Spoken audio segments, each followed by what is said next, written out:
خر کون تھا اور وہ لشکر حسینی میں کب اور کیوں شامل ہوا؟ ناظرین، اس ویڈیو میں ہمارا موضوع یہ ہے کہ خر کون تھا اور وہ لشکر حسینی میں کب اور کیوں شامل ہوا۔ اس کے علاوہ اس پر اور بھی بات کریں گے کہ امام حسین رضی اللہ تعالیٰ عنہ نے جب کہا کہ کون ہے جو آج آل رسول صلی اللہ علیہ وسلم پر اپنی جان نچھاور کرے، تو کون سا یزیدی جرنیل آپ کے قدموں میں گر پڑا؟ اس سے پہلے کے سوالوں کے جوابات کی جانب پڑھیں۔ حسب روایت ہم آپ کو اپنے یوٹیوب چینل پر خوش آمدید کہتے ہیں۔ اگر آپ ہمارے یوٹیوب چینل پر نئے ہیں اور آپ نے ابھی تک ہمارے چینل کو سبسکرائب نہیں کیا تو ابھی سبسکرائب کریں اور ساتھ لگے بیل کے بٹن کو ضرور دبائیں تاکہ آپ تک ہماری تازہ اور دینی معلومات سے بھرپور ویڈیوز وقت پر پہنچ سکیں۔ شیطان جو ہمارا ازلی دشمن ہے، اس کی پوری کوشش ہوگی کہ وہ آپ کو اس بات سے روکے جس سے آپ کی دینی علم میں اضافہ ہوگا۔ اس لیے شیطان کے وسوسے سے محفوظ رکھنے کے لیے اللہ سے دعا کریں اور مکمل ویڈیو دیکھیں۔ ناظرین کرام، کربلا جیسے واقعات کو تازہ کرنے کا مقصد صرف اور صرف اہل بیت اور رسول اللہ صلی اللہ علیہ وسلم کے ساتھ محبت کا اظہار کرنا ہے، کیونکہ آپ نے دین اسلام ہم تک پہنچانے کے بدلے میں سوائے اہل بیت کی محبت کے اور کچھ نہیں مانگا۔ محرم الحرام سے دردناک واقعات وابستہ ہیں جن کو سن کر امت مسلمہ کا ہر فرد بے چین اور مضطرب ہو جاتا ہے، اور تاریخ اسلام کا صفحہ محرم الحرام مظلومان کربلا کے لہو سے تربتر نظر آتا ہے۔ اہل بیت کی حق گوئی اور بے باکی، صبر و تحمل اور استقامت کی داستان ہر مسلمان کو عزم اور حوصلہ اور باطل کے سامنے ڈٹ جانے کی ہمت دیتی ہے۔ اہل بیت کی اسی استقامت اور دین اللہ کو بچانے کے لیے دی گئی قربانیوں کے یاد کرنے کے لیے ہم اپنے یوٹیوب چینل کے ذریعے محرم اور کربلا کے حالات و واقعات کو سلسلہ وار ایک ساتھ کی صورت میں پیش کرتے ہیں۔ ہماری ان ویڈیوز کو یوٹیوب ناظرین کی جانب سے خوب سراہا جا رہا ہے، جس پر ہم اپنے ناظرین کے شکر گزار ہیں۔ اس سلسلے کی باقی ویڈیوز دیکھنے کے لیے ڈسکرپشن میں دیے گئے لنکس پر کلک کریں یا پھر ہمارے چینل کو وزٹ کریں۔ ناظرین، امام حسین رضی اللہ تعالیٰ عنہ نے جب یزید کی بیعت کرنے سے انکار کیا تو امام علی مقام اپنے اہل خانہ کے ساتھ مدینہ سے مکے چلے گئے اور پھر مکہ میں 4 ماہ سے زیادہ قیام کرنے کے بعد اہل کوفہ کی دعوت پر کوفہ روانہ ہو گئے۔ جب حسینی قافلہ زمی حشم کے مقام پر پہنچا تو اللہ تعالیٰ کے پیارے نبی حضرت محمد صلی اللہ علیہ وسلم کے نواسے امام حسین رضی اللہ تعالیٰ عنہ کا سامنا ابن یزید کی فوج کے کمانڈر خر سے ہوا۔ اس نے امام علی مقام کے قافلوں کو چاروں طرف سے گھیر لیا اور زبردستی کربلا کے میدان تک لے آیا۔ امام حسین رضی اللہ تعالیٰ عنہ نے جب دیکھا کہ یزیدی لشکر سے صلح کی ہر کوشش ناکام ہو گئی تو آپ رضی اللہ تعالیٰ عنہ نے اپنے مختصر ترین فوج کو تیار کیا۔ سیدنا عباس علمدار رضی اللہ تعالیٰ عنہ کو لشکر کا علم بردار بنایا اور اللہ کی مرضی حاصل کرنے کے بعد بغیر کسی خوف کے یزیدی فوج کے سامنے آئے اور فرمایا، اے لوگو، تم دیکھو میں حسین ہوں، اللہ کے شیر علی المرتضیٰ کا بیٹا ہوں اور اللہ کے پیارے نبی سیدنا محمد مصطفیٰ صلی اللہ علیہ وسلم کا نواسہ ہوں۔ تم اپنے گریبانوں میں دیکھو کہ تم کتنا بڑا ظلم کرنے جا رہے ہو۔ تم سوچو کہ کیا تمہیں میرا قتل اور میری توہین زیب دیتی ہے؟ کیا میں تمہارے نبی محمد مصطفیٰ صلی اللہ علیہ وسلم کا نواسہ نہیں ہوں؟ کیا تمہیں رسول اللہ صلی اللہ علیہ وسلم کی وہ بات یاد نہیں جو انہوں نے میرے اور میرے بھائی سیدنا امام حسن رضی اللہ تعالیٰ عنہ کے بارے میں فرمائی تھی کہ یہ دونوں نوجوان جنت کے سردار ہوں گے؟ اور میرے بارے میں محمد عربی نے فرمایا تھا کہ حسین مجھ سے ہے اور میں حسین سے ہوں۔ بتاؤ، کیا اب یہ حدیث سن کر بھی تم مجھے قتل کرو گے اور میری توہین کرو گے؟ امام علی مقام نے بلند آواز میں کہا، تم میں سے کون ہے جو آج محمد مصطفیٰ صلی اللہ علیہ وسلم کی اولاد کی خاطر خون کا نذرانہ پیش کرے؟ ناظرین، جگر گوشہ بطول نواسہ رسول صلی اللہ علیہ وسلم کی اس تقریر کا ظالم کوفیوں اور ان کے سرداروں پر ذرہ برابر بھی اثر نہ ہوا۔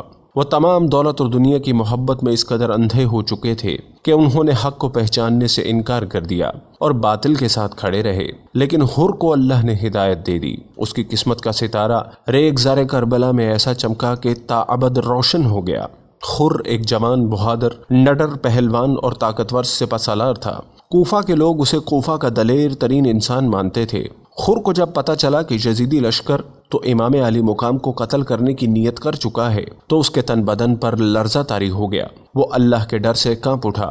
خر نے میدان جنگ کی طرف دیکھا کہ ایک طرف نواسہ رسول صلی اللہ علیہ وسلم اور ان کا خاندان اور دوسری طرف یزیدی فوج کی شکل میں دنیا کی دولت اور اقتدار کے بھوکے کھڑے تھے۔ ایک طرف اللہ کا نیک اور پرہیزگار بندہ اور دوسری طرف ظالم بادشاہ نظر آ رہا تھا جو کھلے عام شراب پیتا اور حرام کو حلال سمجھتا تھا۔ ایک طرف اللہ اور اس کے رسول سے عشق و شہادت کی حکمرانی اور دوسری طرف صرف اور صرف پلیدی تھی، ایک طرف سعادت تھی تو دوسری طرف بدبختی۔ تو یہ وہ وقت تھا جب حر نے دنیا کے مال و دولت اور چمک دمک کو ٹھکرا دیا۔ حر اپنے گھوڑے کو پانی پلانے کے بہانے یزیدی لشکر سے نکلا اور امام حسین رضی اللہ تعالیٰ عنہ کے خیموں کے قریب آ گیا۔ وہاں ایک ساتھی نے حر سے پوچھا، کیا امام عالی مقام کو قتل کرنے جا رہے ہو؟ تو اس بات پر حر کا پورا بدن کانپ اٹھا۔ حر کے ساتھی نے مزید کہا کہ اللہ کی قسم میں نے کبھی بھی تمہیں اس حال میں نہیں دیکھا۔ یہ سن کر حر نے کہا کہ اللہ کی قسم میں اپنے آپ کو جنت اور دوزخ کے درمیان دیکھ رہا ہوں، اور اگر میرے جسم کے ٹکڑے ٹکڑے کر کے جلا بھی دیا جائے تب بھی کسی چیز کو جنت پر ترجیح نہیں دوں گا۔ اس کے بعد حر نے گھوڑا امام حسین رضی اللہ تعالیٰ عنہ کے خیموں کی طرف دوڑایا اور خیموں کے قریب پہنچ کر گھوڑے سے اترا اور سیدنا امام حسین رضی اللہ تعالیٰ عنہ کے قدموں میں گر پڑا۔ حر جب امام حسین رضی اللہ تعالیٰ عنہ کی خدمت میں حاضر ہوا تو کہا کہ اے اللہ، میں تیری طرف لوٹ آیا، بس میری توبہ قبول فرما، کیونکہ میں نے تیرے پیارے رسول صلی اللہ علیہ وسلم کی بیٹی کے فرزندوں کو خوف میں مبتلا کیے رکھا۔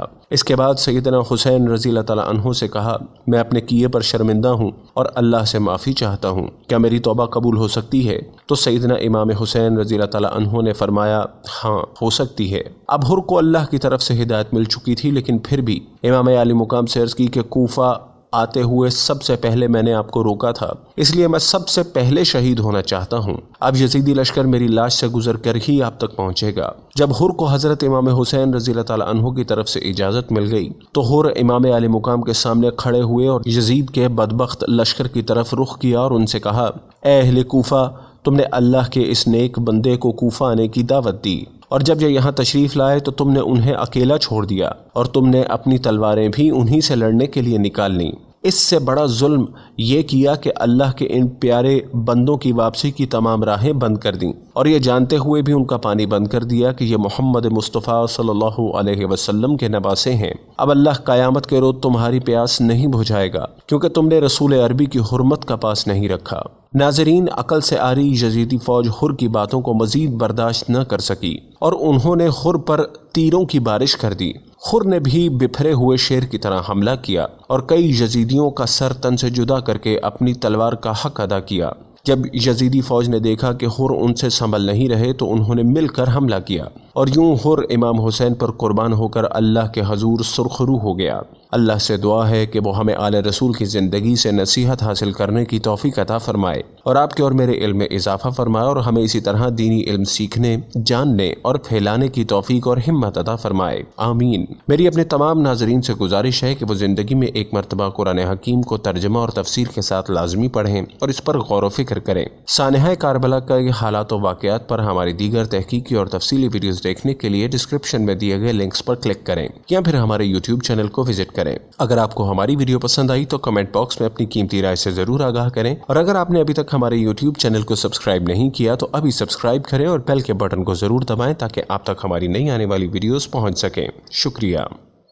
دوستو، ہمارے چینل کی نشریات اللہ تعالیٰ کے احکامات، انبیاء کرام کے واقعات، حضور صلی اللہ علیہ وآلہ وسلم اور اصحابہ کرام کی زندگی کے واقعات، اولیاء کرام کی زندگی کے واقعات، سبق آموز واقعات، اللہ تعالیٰ کے احکامات کو پورے کرنے کے فضائل اور حضور اقدس صلی اللہ علیہ وآلہ وسلم کی سنت مبارکہ کو پورے کرنے کے فضائل، قرآن و حدیث سے تصدیق شدہ وظائف اور خاص طور پر درود پاک کے فضائل سے متعلق ہوتی ہیں، جس میں ہم اس کے مستند اور تصدیق شدہ ہونے پر خاص توجہ دیتے ہیں۔ ہمارا تعلق کسی بھی فرقے یا گروہ سے نہیں، اور ہمارا مقصد خالصتاً اللہ تعالیٰ کی رضا کے لیے نیکی کا پیغام امت مسلمہ تک پہنچانا ہی ہے۔ یہ ویڈیوز ہمارے چینل پر اپلوڈ ہو چکی ہیں یا ہونے والی ہیں، جن کا ٹائٹل آپ ابھی دیکھ رہے ہیں۔ آپ کے تعاون کا بہت بہت بہت شکریہ۔ اللہ اور اس کے رسول کا یہ پیغام دنیا کے آخری کونے تک پہنچانے میں ہمارا ساتھ دیجیے۔ ہمارے چینل کو سبسکرائب کریں اور ہمارے فیس بک پیج کو لائک کریں اور ہماری ویڈیوز کو شیئر بھی کیا کریں۔ یہ صدقہ جاریہ ہے جس کا ثواب ہمیں مرتے دم تک بلکہ مرنے کے بعد تا قیامت ملتا رہے گا۔ اپنا خیال رکھیے گا۔ اللہ تعالیٰ کے احکامات کو پورا کرنے اور حضور صلی اللہ علیہ وآلہ وسلم کے طریقوں کے مطابق زندگی گزارنے کی کوشش اور نیت ضرور کیجیے گا، اور درود شریف کا بہت زیادہ اہتمام کیجیے اور لوگوں کو بھی اس کی تلقین کرتے رہیں۔ درود شریف دنیا و آخرت کے خزانوں کی چابی ہے۔ حضرت حذیفہ رضی اللہ تعالی عنہ کا فرمان ہے کہ درود شریف کا پڑھنا درود شریف پڑھنے والے کی اولاد اور اس کی اولاد کی اولاد کو رنگ دیتا ہے۔ جزاک اللہ۔